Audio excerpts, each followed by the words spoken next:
240 load ਹੋ ਕੇ ਚੱਲਾ ਜੇ ਤੇ ਤੁਹਾਨੂੰ ਲੋਡਿੰਗ ਵੀ ਦਿਖਾਲਦੇ ਆ। ਤਾਂ ਨਦੀਮ ਸਾਹਿਬ ਹੁਣ ਆਪਣਾ ਪੁਰਜਾ ਬਣਾਇਆ ਜੇ ਲੋਡਿੰਗ ਵਾਲਾ।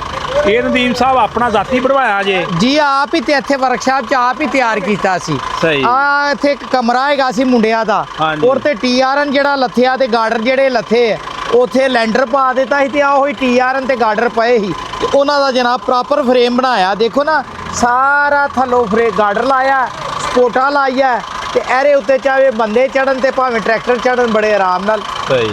ਆ ਮਾਰਕੀਟ ਦੇ ਵਿੱਚ ਵੇਖਿਆ ਨਾ ਅਕਸਰ ਉਹ ਐਵੇਂ ਹਿੱਲੂ ਜਾਂਦਾ ਥੱਲੇ। ਨਹੀਂ ਉਹ ਤੇ ਇਹਨੇ ਨਾ ਫਰੇਮ ਹੁੰਦਾ ਹੈ ਤੇ ਇੱਥੇ ਕਰਕੇ ਇੰਜ ਕਰਕੇ ਪਿਆ ਹੁੰਦਾ ਹੈ, ਉਹ ਸਹੀ ਨਹੀਂ, ਉਹ ਰਿਸਕੀ ਹੈ। ਦੇਖੋ 40-50 ਲੱਖ ਦੀ ਅਗਲੇ ਦੀ ਗੱਡੀ ਹੈ, ਫਰੇਮ ਖਿਸਕ ਜਾਏ ਅਗਲੇ ਦਾ 50 ਲੱਖ ਦਾ ਨੁਕਸਾਨ ਹੋ ਜਾਏ ਤੇ ਇਹਦੇ ਨਾਲ ਆਏ ਕਿ ਸਾਹਿਬ ਅਕਸਰ ਵੇਖਿਆ ਸੀ ਟਰੈਕਟਰ ਡਿੱਗਦੇ ਵੀ। ਹਾਂ ਲੇਕਿਨ ਆਏ ਕਿ ਐਰਾ ਜਿਹੜਾ ਹੈ ਨਾ ਇਹਨੂੰ ਚੁੱਕ ਕੇ ਦੂਸਰੀ ਦੁਕਾਨਾਂ ਤੇ ਖੜਨਾ ਜ਼ਰਾ ਮੁਸ਼ਕਲ ਹੈ ਕਿਉਂਕਿ ਵਜ਼ਨੀ ਹੈ, ਭਾਰਾ ਹੈ।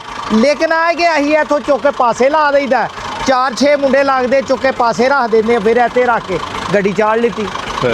ਲਓ ਜੀ ਦੋਸਤੋ, ਬਾਕੀ 240 ਲੋਡ ਲੱਗਾ ਹੋਣਾ ਤੁਹਾਨੂੰ ਦਿਖਾਲਦੇ ਆ ਜੀ ਲੋਡਿੰਗ ਦੀ ਵੀਡੀਓ। ਬਾਅਦ ਚ ਸ਼ੋ ਮਾਰਾਂਗੇ, ਇੱਥੇ ਰੱਖੋ। ਜਗ੍ਹਾ ਹੈਗੀ ਇੱਥੇ ਜਾ ਕੇ।